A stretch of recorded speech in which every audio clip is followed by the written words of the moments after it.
রাতের বেলায় বয়ান করে মাদ্রাসায় ঢুকলাম, রাত্র তখন 3টা বাজে। আমি মাদ্রাসায় ঢোকার পরে আমার মাদ্রাসার বিল্ডিং এর সামনে দিয়ে আমি একটু পায়চারি হাঁটাহাঁটি করি, এটা আমার অভ্যাস। দেখি ছাত্রদের কোনো সমস্যা আছে কিনা।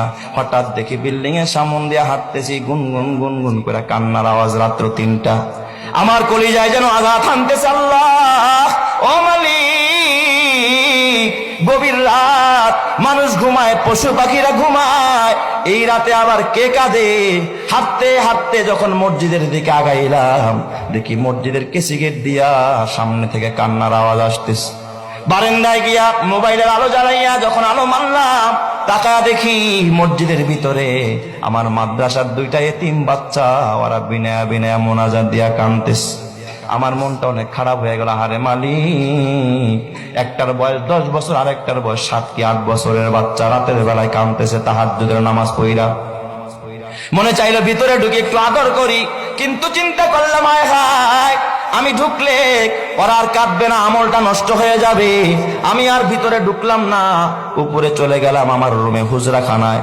ফজরের আজান হলো, মসজিদে আসলাম। আমি কাতারা দিয়ে হাঁটতেছি আর তালাশ করতেছি, দেখি ওই বাচ্চা 2টা কোথায়। হঠাৎ দেখি বাচ্চা 2টা মসজিদের পিছনের সফে, ওরা আমার মসজিদে ফজরের পর সূরা ইয়াসিনের আমল হয়, আসমায়ে হুসনার আমল হয়। ওই বাচ্চা 2টা সূরা ইয়াসিন পড়তেছে। আমি একটা ছেলের মাথায় হাত দিয়া বললাম, বাজান, দোয়া শেষ হইলে তোমরা 2জন আমার রুমে আসবা, তোমাদের সাথে আমার পার্সোনাল কিছু কথা আছে। ওরা 2জন দোয়া শেষ করে আমার রুমে গেছে।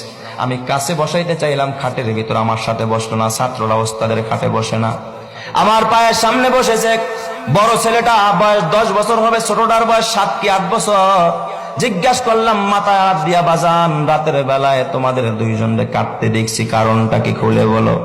বড় ছেলেটা জিজ্ঞাসা করার সঙ্গে সঙ্গে তাকায় দেখি হাউমাউ করে কাঁদতেছে, গাল বায়া বায়া পানির ফোঁটা পড়তেছে। আমার ডাক দিয়া কয়, হুজুর আপনি কি চিনেন না? আমরা 2জন আপন ভাই, এটা আমার ছোট ভাই, আমার বাবা আজকে দুনিয়াতে বাইচা নাই। হুজুর আমরা 2জন এতিম, আমার মা, আমার ছোট্ট একটা বোন আছে, এই বোনটাকে নিয়ে একটা বস্তিতে ভাড়া থাকে। হুজুর মানুষের বাড়িতে বুয়ার কাজ করে, এটা দিয়ে আমাদের সংসার চালায় আর আমাদের পড়াশোনা হয়। হুজুর শোনেন, আমার ভাইটার চিকুনগুনিয়া জ্বর, আজ থেকে 4-5 বছর আগে সর্বত্র চিকুনগুনিয়ার ছড়াছড়ি। হুজুর আমার ভাইটা বোর্ডিং এর খাবার, এত নরমাল খাবার, আমার ভাইটা কোনোদিন 1 লোকমা, কোনোদিন আধা লোকমা, কোনোদিন একটু ডাইলের পানি চুমুক দিয়া খায়। জ্বরের মানুষ, 7 বছরের বাচ্চারে মা বাবারা নুডলস রান্না করে খাওয়ায়, হরলিক্স খাওয়ায়, গরম পানিতে গোসল করায়, মা নিজে খাওয়ায়া দেয়।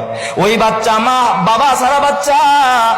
ও হুজুর, গতকালকের ঘটনা, আমার ভাইটা 1 লোকমা খানা খায় না। বিকেল বেলা দেখি আমার ভাইটা হেলে দুলে পড়ে যায়।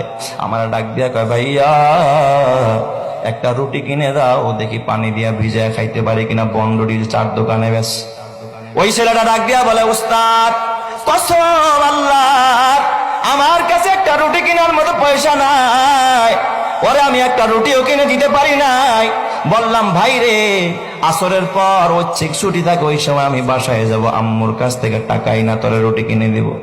আমি আসরের নামাজ পড়া দৌড়াদৌড়ি কইরা বাসায় গেলাম, ওই বস্তির ভিতরে যায় দেখি আমার মা ঘরে পড়া, আমার ছোট্ট বোনটা মায়ের পাশে কাঁদতেছে। ডাক দিয়া বললাম, মা কিছু টাকা দিবানি, ওর তো অসুস্থ, ওর একটা রুটি কিনে দিতে হবে।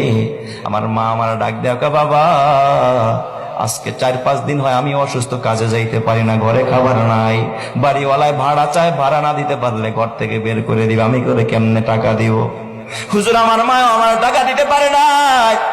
আমি যখন খালি হাতে মাদ্রাসায়, আমার ভাইটা গোটা বিকাল কাঁদতে কাঁদতে বালিশ ভিজায় ফেলছে।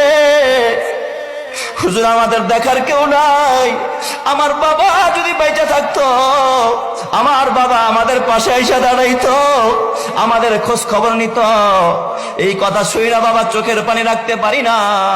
আমার বাজান পকেটের মধ্যে অনেকগুলো টাকা ছিল, প্রায় 25,000 টাকার মতো। মাহফিল করে আসছি, রাতের বেলায় বের করে দিলাম, নে বাবা যা লাগে তুই সব নিয়ে যা। ওরা 2টা ভাই আমার পার মধ্যে জড়ায় কয়, হুজুর টাকা লাগবে না, দোয়া করেন। আমি জোর করে 3,000 টাকা বের করে বললাম, 2,000 তোরা 2 ভাই নিবি, আর 1,000 টাকা তোর মাকে দিবি।